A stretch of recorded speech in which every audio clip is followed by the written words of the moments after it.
Okay, so we need to talk about how sugar affects the eyes, because I see a lot of doctors here on the internet talking about sugar and simple carbohydrates and how they not only contribute to obesity and diabetes, but also to inflammation throughout our bodies, high blood pressure, almost everything.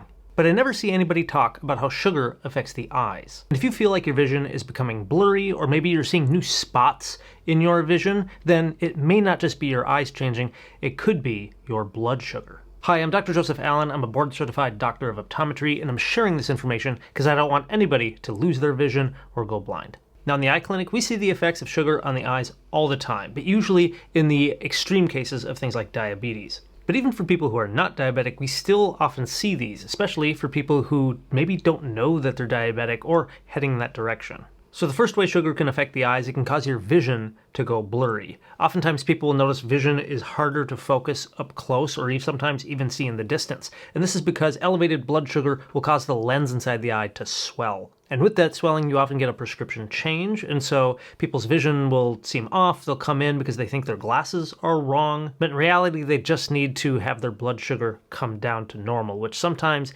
takes up to about 3 months or so. Number 2 is that sugar can cause cataracts for the same reason of that lens swelling inside of the eye. When the lens swells, the lens proteins change and you can develop a cataract much faster. And unfortunately, cataracts not only makes your vision blurry, but it decreases contrast. It makes it difficult to see at nighttime because there's often a lot of glare. Now, the next few examples I'm going to share all stem from bleeding that occurs inside of the eye, something that we call retinopathy, which occurs because of fine blood vessels in the back of the eye get damaged with elevated blood sugar, and then they begin to leak. So number 3 is when somebody's central vision is blurry or becomes distorted, and this is in the case of what we call macular edema, where those blood vessels leak fluid and the central part of the retina swells. And this can cause people's vision to be really blurry, but you'd be surprised how often people don't have any vision issues, yet they still are having the swelling going on, which is one of the reasons why when people are known to have diabetes, it's recommended for them to still see an eye doctor every year, even if they feel like their vision is perfect.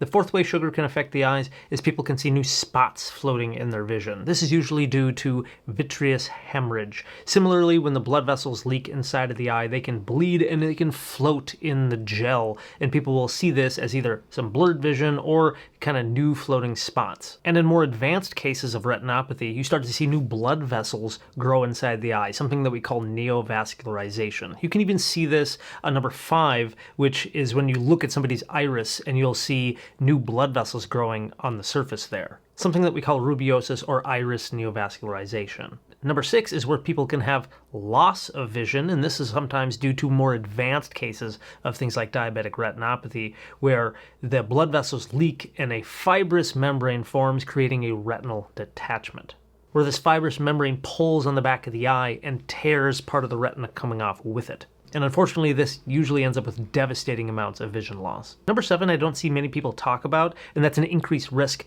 of infection or ulcers on the surface of the eye or infections of the eyelid. This occurs because when you have elevated blood sugars, that sugar also ends up in your tear film. And this is believed to increase the risk of not only ulcers and infections from contact lens wear, but also things like eyelid styes and blepharitis, which also contributes to number 8, which is an increased risk of Meibomian gland dysfunction or dry eye disease. Because any amount of inflammation or other types of blepharitis do contribute to damage and breakdown of the oil glands in the eyelids, which destabilizes the tear film, which is then compounded by the 9th way, which is how blood sugars affect your nerves. And this is significant for the nerves on the surface of the eye, because the nerves on the eye also signal to your brain to make more tears, but also signal to the eye to heal. So in a similar way, how people with diabetes can develop with ulcers on their feet and extremities, you can also end up with ulcers on the eye that don't heal, something that we refer to as neurotrophic keratitis. And then the 10th and final way is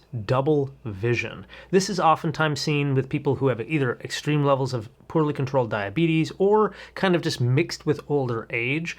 There can be ischemic factors that affect the nerves of the muscles of the eye, and then the muscles don't work together to coordinate the eye directions of where you're gazing, where people may end up seeing constant double vision for a time, which can make it difficult and sometimes scary for eye doctors because yes, you can have double vision due to ischemic factors, but you can also have double vision because somebody's having something like a stroke. So those are not always fun cases to have in the clinic and examine. Now the core message of today's video is not to villainize having a sweet treat once in a while, right? Having a little bit of simple sugar or simple carbohydrates is totally fine in small amounts. However, if somebody is at risk of something like diabetes or is obese or has other risk factors that may tip them toward having elevated, consistently large spikes in blood sugar, then they may have increased risk for vision changes. And if you're having any of the symptoms that we discussed, of course, don't sit on it. Call your local eye doctor, get things checked out. Now, I tried to make today's video a little bit shorter, so if you have any questions about anything that we talked about, drop them in the comment section below and I'll try to get back to you, or perhaps I'll make another video doing a deeper dive into that subject. But from here, let me just say thank you so much for watching, keep an eye on it, and we'll see you in the next video.